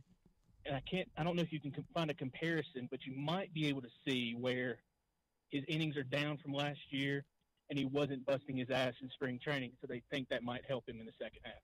Well, that could very well be something that does help him. And with Alex Cora being, in my opinion, a player's manager, somebody that is looking out for the player and tries to do the best job he can in putting guys in positions to succeed over the long haul, he would love to have Chris Sale healthy at this or during the second half, not to win a Cy Young, but obviously to bolster them to and through the postseason. A byproduct of that very well could be a healthy and rested Chris Sale without the workload going into this second half that he hasn't had before, and that very well could pay dividends. So I understand the logic. I think you have to pay attention to that logic, because if the knock has been that he's just not able to finish as strongly as he started, well, if you take away some of that workload, you'd like to think that the wear and tear isn't as great come nut cutting time, which is what the second half will be. So there could be something to that. Well, he's made 20 starts this year, and through 20 starts last year, he's thrown 12 and a third fewer innings. So that's basically 2 starts. So 12 and a third fewer innings up until this point. Yes. So, and do we have a total of? What about the total number of pitches? Is that readily available? Yeah, 2,000. He's thrown 2,025 pitches this year, and through 20 starts last year, 2,196. Okay, so that's roughly. Yeah, so as you said, 2 starts, roughly 2 outings. Yeah, and those things, like the one thing that could close that gap or narrow that gap is a blow-up outing where you have a lot of pitches in a smaller, condensed time frame. So, like, if he were to ever run into a 96-pitch, like, 5-inning outing, that's a laborious outing. That's not the same as 96 pitches through 8 innings. Those are 2 totally different outings. The body feels completely different after those. So if he can avoid those as well, if he can avoid a blow-up, then sure, I like a healthier Chris Sale's chances at the end of a second half. For sure. The Condor, man, doing it big. I was listening to his post-game gangbang last night with the media, and there was a guy, I don't know who he was, Jared, but he sounded like he had one of those sticks that you put on your throat, one of those Sonny Barger things. It was It stopped me in my fucking tracks, dude. The Condor getting it done. Hey, let's go to Dan in Iowa, talking 55. Anytime you want to come into Dialed In with DB, talk Lincecum, you're more than welcome, Dan. Oh, yeah. Hey, guys. How's it going? Going well, Danny boy. What you got? Talking the freak, huh? I love the show, guys. Yeah, I love the show, guys. I was just wondering what your thoughts were on Lincecum making the Hall of Fame. 2 Cy Youngs, couple World Series rings. Didn't know what the feeling was there, if he makes the Hall or not. I'll hang up and I'll take the answers off the phone. Thanks. Thanks, Danny. Thanks for the call, D. Lincecum does not make the Hall of Fame. Right. No, he just doesn't. It's really I don't want to say it's not even close because I feel like that's just kind of shit talking and piling on a little. But it's not even close. I don't think. It's look the accolades you just mentioned, the World Series rings, right? The back-to-back size, like the dude was filthy, absolutely disgusting. But that was over. Or that was over the course of a small period of time, and the dominance factor, the sustained dominance factor, was just never there. The sustained dominance was there for a period of like 2 years, 2.5 years. He had another, I think, what was it? He threw well the year after they won the World Series the first time as well. But it's still not enough to get to the Hall of Fame. And trust me, I appreciate. I think if you want to create a debate around Tim Lincecum in the Hall of Fame, the question more should be, do you think he stays on the ballot for longer than 1 year? I'm going to say no to that. I think he does. I think he does. I think he stays on the ballot for longer than 1 year, but I say he probably gets around 17% and then hovers between like 12 and 18% until he falls off. That's incredible, Jared. Wow. I do. You're predicting vote percentages year by year. Yeah. Fuck a baseball. Yeah, because if you look at trends, mind.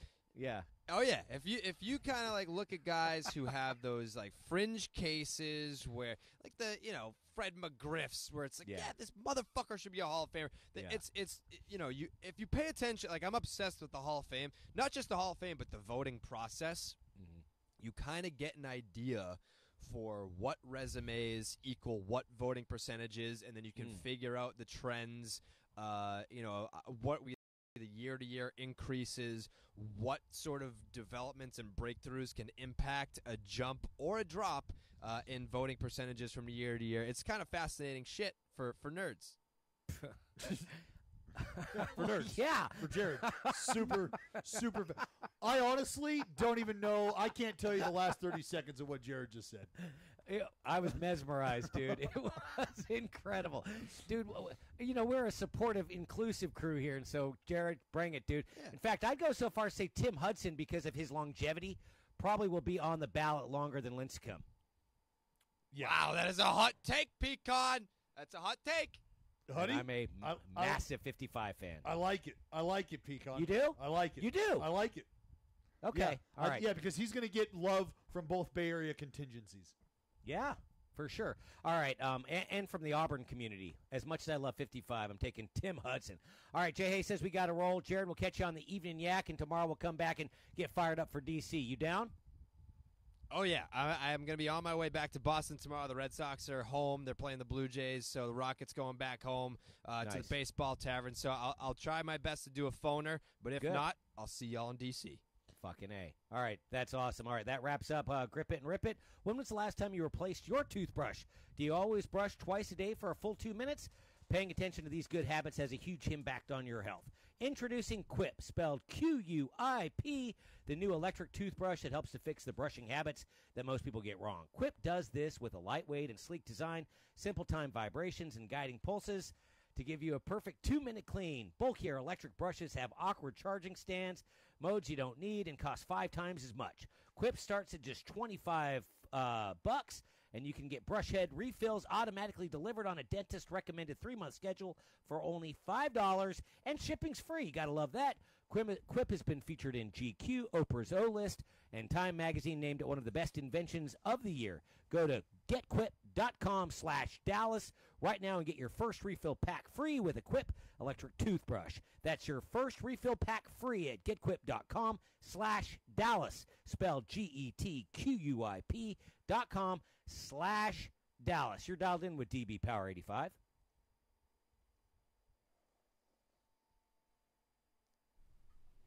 All right, guys, 2.5. Can they send us some Quip toothbrushes? I'm sure they can. Yeah, they look cool. Did you see Albies? He went yard from both sides of the dish last night. Last weekend, he was saying that Braves asked him to be a switch hitter to bat from the left side, too, 5 years ago. So he's become that skilled in 5 years. That's insane. Yeah. Let me see his splits. Albies splits. I think he's more of a well, I shouldn't say that. I think he's got more majestic home run power than Fred, even though he's like about $170. Freddie Freeman? Yeah. He's got 14 from the left side and 6 from the right. I hope this doesn't ruin Freddie Freeman's NL MVP campaign. Yeah. That shit's got to be taxing, dude. It's just got to wear you out, man. It would take a serious statistician to go in the vaults and find out if a home run derby participant has ever had an uptick in the second half. It's definitely happened. You think it has? Yep.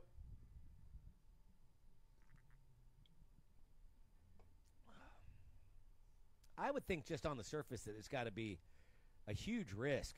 I understand why players don't participate.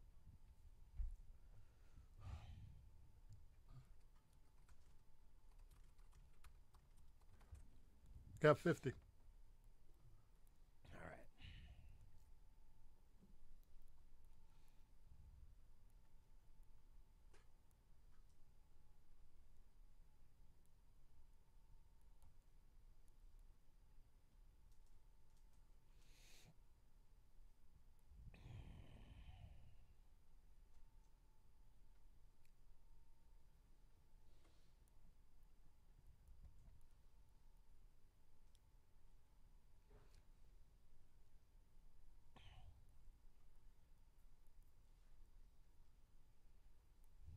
Ten.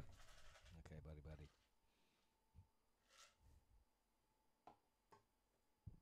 Fuck.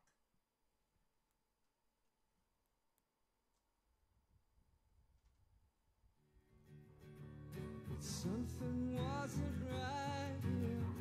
Oh, baby, I shouldn't have let you go. All right, here we go. Almost every show from Power 85 Barstool Radio is headed out to D.C. for the Derby and the All-Star game, and it's going to be killer. We're going to have Barstool Nate, who's a DMV guy, come on in about 8 minutes or whatever to kind of give us a clue us into the hot spots to go. DuPont Circle. We're going to be broadcasting live from the bullpen. That'll be sick. I'm really looking forward to that. Yes. There's going to be all kinds of festivities carrying on all weekend. Dallas, including Sunday's Legends and Celebrity Softball game. Are you in? Is this something that interests you? Nope. Not really. Not really at all. Well, you'll be tied up doing more serious work. But, like, if they said, hey, DB, your schedule allows it next year, would you be interested in attending and participating? Your response would be? Oh, I'm going because I'm going to put on an absolute show. Are you kidding? Yeah, I go, and I put on a show. I go, and I probably show up, and I behave like Jack Parkman. Okay. I don't speak to any of my teammates. I drop dick. I bat flip. I take my time around the bases. I don't high-five anybody. I don't sign autographs for anybody. Nothing. I'm there to win. I hoist the trophy. I speak my piece after the fact. I drop the mic, and I get back on the bird, and I fly home, and I celebrate my greatness with you guys. The Clint Eastwood of the Legends and Celebrity Softball game 2019. Where is the All-Star game next year? Off the top of your skull. Any idea? I have no idea. That's a J. Hay. I'm Tampa, dialing Tampa it. Bay. It's at their new stadium. Okay. All right. The one where we saw the renderings. Awesome. Well, they are having the Legends and Celebrity softball game on Sunday, and I remember in 07, I want to say, when it was at AT&T, Alyssa Milano, she was like the featured celebrity, at least for me. I'm an Alyssa Milano fan. Okay. But I was looking at the list of celebrities attending Sunday's game at Nationals Park, and I got to say it's not a thick roster. Let me start with the kind of the legends, the athletes that'll be on hand. Wizards point guard John Wall. Okay. That's all right. Yeah. What's him? Redskin DC, cornerback baby? Josh Norman. Yeah. I mean, he'll talk some shit. For sure. Jamie Foxx, fucking hell, super talented. I'm a big Jamie Foxx guy. He I'll say this, because I've been to the All-Star parties, and he emceed one of the party for for BAT, I believe it was, the baseball assistant team. I think it was BAT. So let me rewind. It wasn't BAT. I'm not sure what it was. It might have been BAT, might have been the Players Association. Whatever the case, the performances by him and some people that he had brought up on stage were a little risque, shall we say. And fine with me. There were some people who were like, wow, I wonder if the baseball assistants team or whoever it was would have known that this was kind of what was going to be going down if that would have been greenlit. So it can go off the rails quickly. I'd imagine. But you know, when you invite Jamie Foxx to participate or to entertain a crowd, you have to expect a little singing, absolutely, probably a little cursing, the dude's maybe a couple of some like pelvic motion, right? Yeah, he is a tremendous entertainer, no doubt about it. Fuck yeah. By the way, the 2019 game is in Cleveland.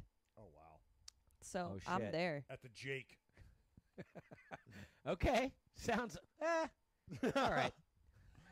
Sounds great. Hey, after you get off of Jamie Foxx, I would say that it takes a big-time dip in terms of celebrities participating. All right, let me give you a few names. Twilight actress Ashley Greene. You don't even know who that is, Dallas. No. Someone from The Orange is the New Black. They've got from Hamilton, Christopher Jackson. Someone from Disney's Jesse and Bunked. The only person I really recognize on this list, and I apologize, I know The Miz from MTV's The Challenge. Yeah, Bill Nye. And then you know The Miz? No, I know who The Miz is, but the only other guy I was talking about was Bill Nye, the science guy. Bill Nye, the science guy. Is he a celebrity? Fucking Bill Nye, the science guy? Hell what do yes. you mean? I would ask for his autograph. He's a national treasure. Bill Nye, the science guy. Okay. I'm embarrassed. I'm ashamed of my fucking lack of Bill Nye knowledge. Oh, man. Get some Bill Nye in you. Okay. Yeah.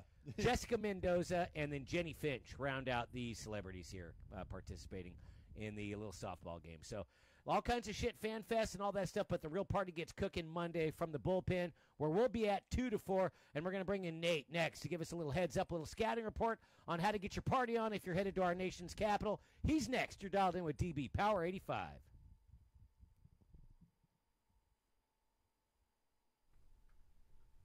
Tuna. And then Bernie's going to participate. That's cool as shit. Nate should be coming from studio. Hey. Hey, Nate. Hi. Hi. Thanks for joining. Hi, Nate. Hello. Nate. Hi. What's up, Nate? Hello. Hi there. Hello. Hi. How do I sound? Fantastic. Amazing. Oh, good. Oh, you guys. Way out of this. Yeah. Hey, Pecan, remember one more dish read on the way out of this. You betcha. Thank you. Yep, pecan. How you doing, Nate? Yo, I'm hanging in there. How are you guys? How come you're not in at the World Series of Poker dominating the hell out of that comp? Because I fucking stink at poker. Oh, yeah, right. Yeah, it's brutal. Couldn't take a satellite down or what? Well, why aren't you there? No, I played the main. I just busted day one. It sucked. What was the kicker? What took you out? I one hand all day, and then I lost Queen's Ace King, and that was it. Yeah, it was rough. It was not fun. Is this one televised right now? Yeah, this is the one that's been on like ESPN2 all week. So when's the final table? It's just like a 10-day. The final table just like is down to 9, like as of last night. So they'll play 9 to 6 tonight, and then like 6 to, I guess, a winner tomorrow. Maybe I don't remember the schedule. But yeah, it didn't go 50. so well for your boy.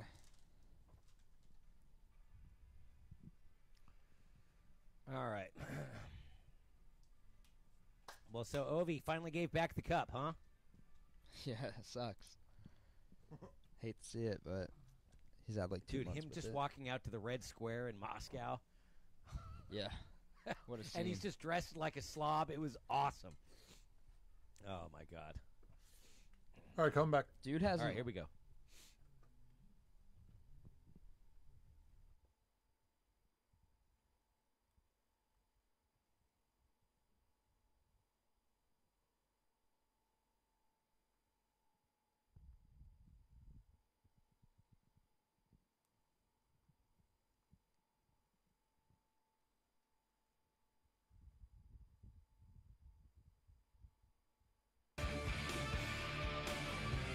All right, we need a travel guide for our nation's capital, and nobody better suited to fulfill that role than our good friend Nate. Nate is a DMV guy. Nate, what are you thinking about your Nationals, man? Screw the All-Star game, at least up top. What's going on with the Nationals? Did the learners do the right thing in getting rid of Dusty Baker? Yeah, I mean, I was never really a Dusty guy, but it's not looking great right now for people like me who weren't Dusty guys and who wanted a change because, boy, it is it's a tough look losing something like 20 out of 30 and being third place in the East. It's you know, when you have Bryce hitting, I think he's down to like 215 now, and you know when you have Max going 3 straight starts, giving up like 1 run and not getting a win in any of them. The lineup, can't score runs at all. It's some crazy shutout number up there that I should have written down, but I didn't.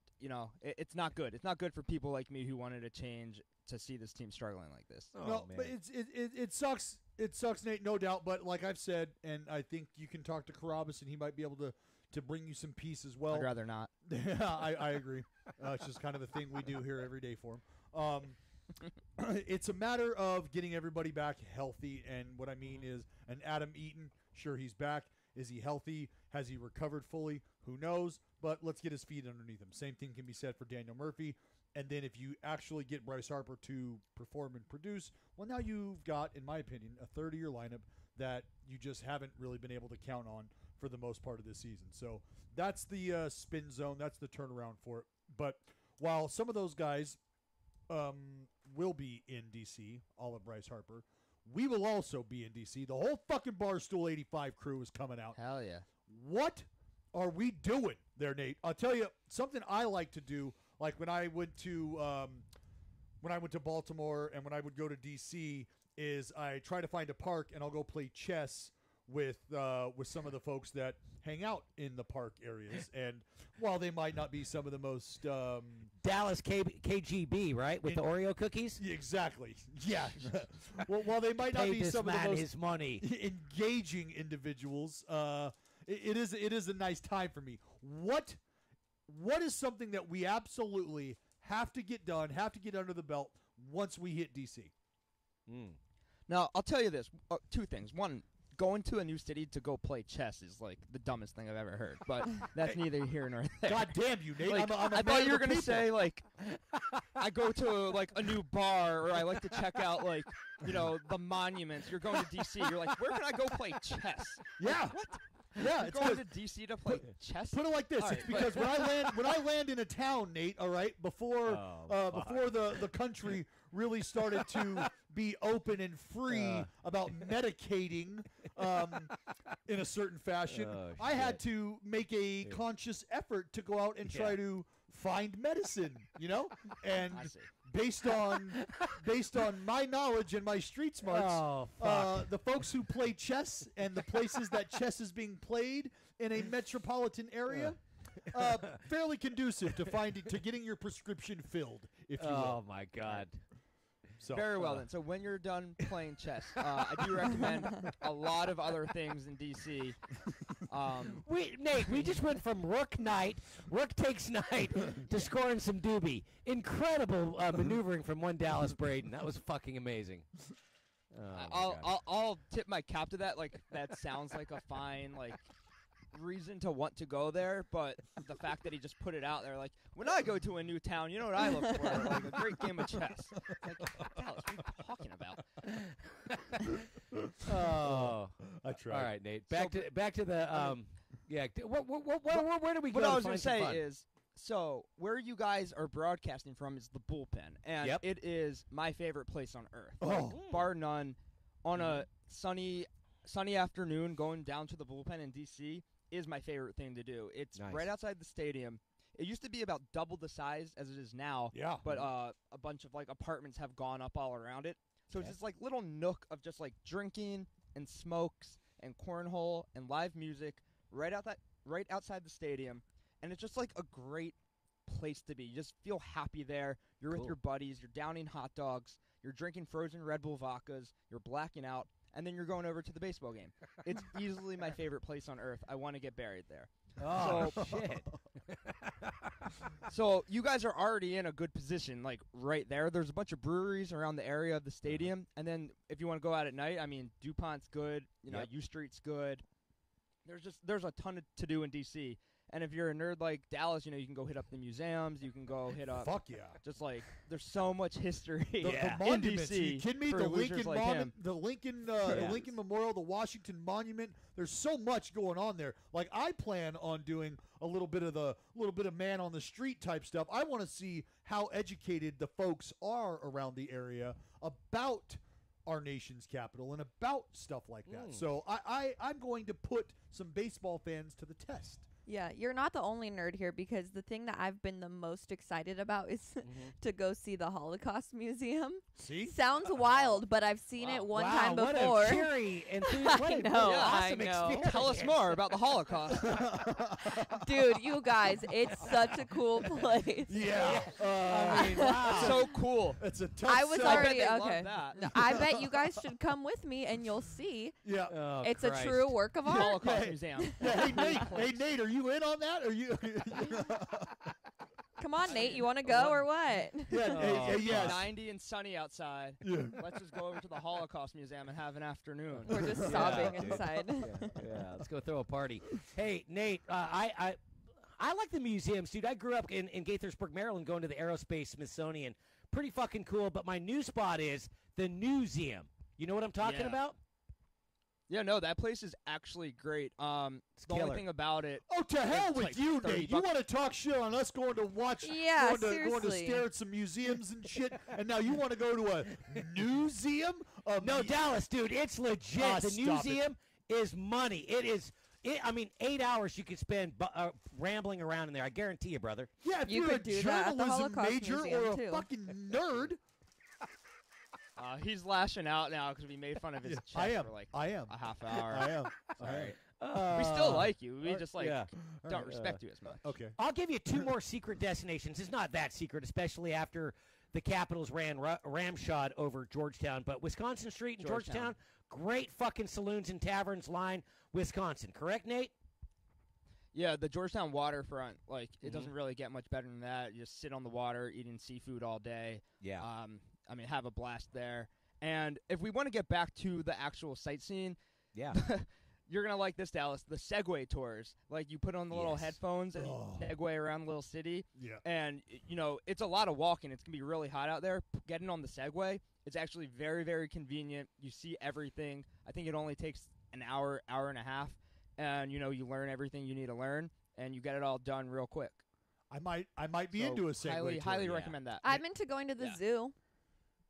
I will go see. I will go. I stare love at zoos, animals. yeah. Is there a zoo around there? Yeah, the pandas will be out. The zoo is going to be electric. We'll and take also, are you we'll guys going to the actual derby itself? Yeah.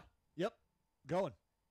So that's one thing that I've always wanted to go to is just the actual home run derby and just sit in the outfield. Are you guys going to be out there? I don't know if we're gonna be in the stadium. I'm not gonna be out on the outfield. I won't be catching fly balls, but we will be in house. Oh no, I meant in the bleachers. No, I know what you meant. In meant. the bleachers, yeah. Yeah. So yeah, go we'll be over out to there. Yeah, go over to the red porch in the stadium. Just start pounding brewskis and just high-fiving all your fans. That's what I want. I want to get out there to right field when Bryce Harper comes up, and me and Carabas, we're gonna see how many balls we can get. That's what we're gonna do. Oh man, he has to win, right? Like he's the only person people are paying to see. Thank you. So let me ask you this. Let me get your take on this, Nate. All right. I've said he does not belong in the All-Star game. All right. He strong-armed his way into the All-Star game by virtue of saying, I know you want me in the Derby, and I'll do that, but the only way I'm doing that is if I'm in the game too. So what is the thought for you? Does he deserve to be in the All-Star game because it's his home field, or are you okay with him just participating in the Derby because it is a spectacle of sorts and he should be a part of that? Where do you come down? So I don't like the word deserve for the All-Star game. It's an exhibition game that fans vote for. So he was going to be like the leading vote getter regardless if he was batting 215 or 315. It's just the way it is. He's the only player that markets himself. He's the only player that people pay to go see. Even though he stinks this year, he's still like, baseball celebrity. He's still the guy that kids want to see, that you turn on your television to watch. So yeah, he deserves to be there, so to speak, because people want to see him there, no matter if he's good or bad at baseball. I think a big problem with the All-Star game is, for whatever reason, it's just put on such a pedestal in the baseball world to the point where it literally had the whole home field advantage thing for way too long. Yeah. For like a freaking exhibition game where Derek Jeter was groove fastballs. Like, it makes absolutely no sense why people care about the All-Star game so much. So yeah, Bryce deserves to be there because the fans want him there, and he deserves to be in Home Run Derby because, it's his home for, 6 more months. And, the DC fans want to see him, just hit home runs at Nationals Park. Nate, we got a split, but I got shouted down a couple of weeks ago when I declared DC a top 5 sports city in America in 20 seconds or less. Am I right or am I right? It's a top 5 hockey town in America for sure right now. I think baseball does have a bit to go. It's hard because I grew up going to O's games because the Nats weren't there yet, and I think Nationals fans have a while to go to catch Orioles fans. It's not the most electric game day atmosphere. The answer is no, Nate. Better. The answer is fuck no. That's the answer. I love DC, and I won't say a bad thing about it, but the baseball Goddamn fandom right. is growing, and it will get there. All right, hail to the Redskins. All right, Nate, thanks, brother. Appreciate you, bud. Hey, love you guys. Take it easy, buddy. Yeah.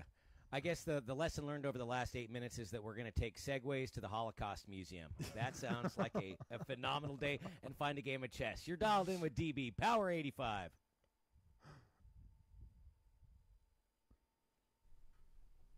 When we come back, you got that live read, PCOM. I got it already pulled up, Pally. Okay. I didn't know the right thing to say, but Nate's going to be there, right? I didn't want to wave that in his face if he was not. He's not. No, he's not. I would love to have a beer with Nate. It's going to have to be at a different time. I gather. Fucking bring text while you're at it. We'll go to the Christmas party. We'll see him there. Okay. I have my We Big Cat shouldn't tell Christmas anybody, sweater. and we should just show up. 'Cause they probably won't tell us when it is anyway. No, I don't think so. We should. Ooh, Jay Hay doing some research. I'll have to read that later. A minute and a half. Okay, pal.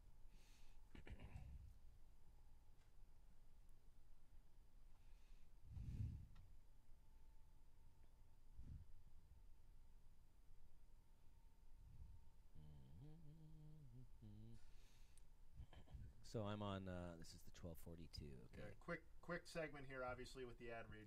Yep. We'll be back at almost 56, like 55, 56. Okay.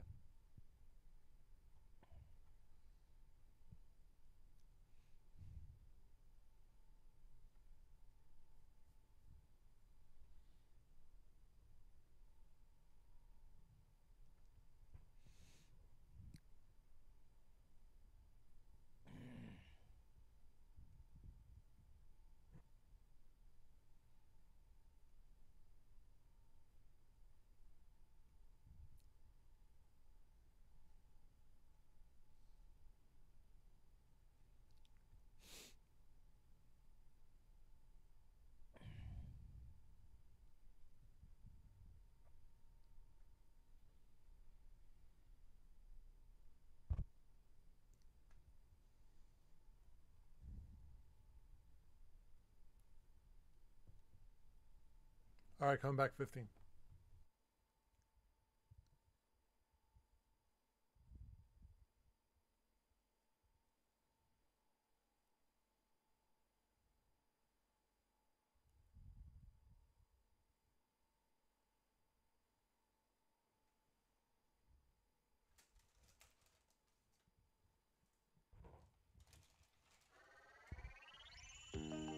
You know that feeling when you open your monthly bill from your satellite company and your rate has changed yet again? No heads up, no warning at all?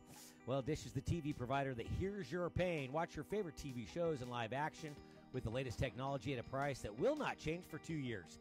Switch to Dish and get the 2-year price guarantee. Same bill every month for 24 months, no surprises. That's a bill and a TV provider that you can count on. Dish listens. It's how they stay tuned into you. The Dish 2-year price guarantee. To learn more, dial 1-844-CALL-DISH or go to dish.com or visit a local retailer near you. Requires credit qualification, 2-year commitment with early termination fee and auto pay. Taxes and surcharges not included. Price guarantee applies to core programming package and certain fees. Other restrictions may apply. For full details, dial 1-844-CALL-DISH. All right, Dallas, we got to get geared up for tomorrow. A's and Giants doing a little Bay Bridge series, man. You ready? Oh, I'm fucking ready, but I'm watching right now the Green and Gold go to town against Charlie Morton. They just scratched another one across. Nick Martini came through with a big 2-run double. A.J. Hinch going to the bullpen. That's going to do it for Charlie Morton. Can't get through 5. The Green and Gold have men on first and third, ready to roll. Hell yeah, dude. Electric, man. All right, take 3 of 4 in Houston and H-Town. Let's go! That would be solid. We out. Barstool Radio next. Sound that you wanna hear, or this the kind of vibe that you wanna feel. Well, I'm the type of guy that you never fear. You could do your thing, then come near. Maybe Thanks, team. That 5 came quick, Jay. Hey, I love it. Thank you. Oh, you're welcome. I don't know how quickly you see them, so I always err on the side of that. No, I'd rather you do that. That's great. All right, nice job today, guys. We'll do it at Dallas. I'll see you in San Francisco tomorrow, pal. See you tomorrow. Later, guys. See you, team. Later. Peace.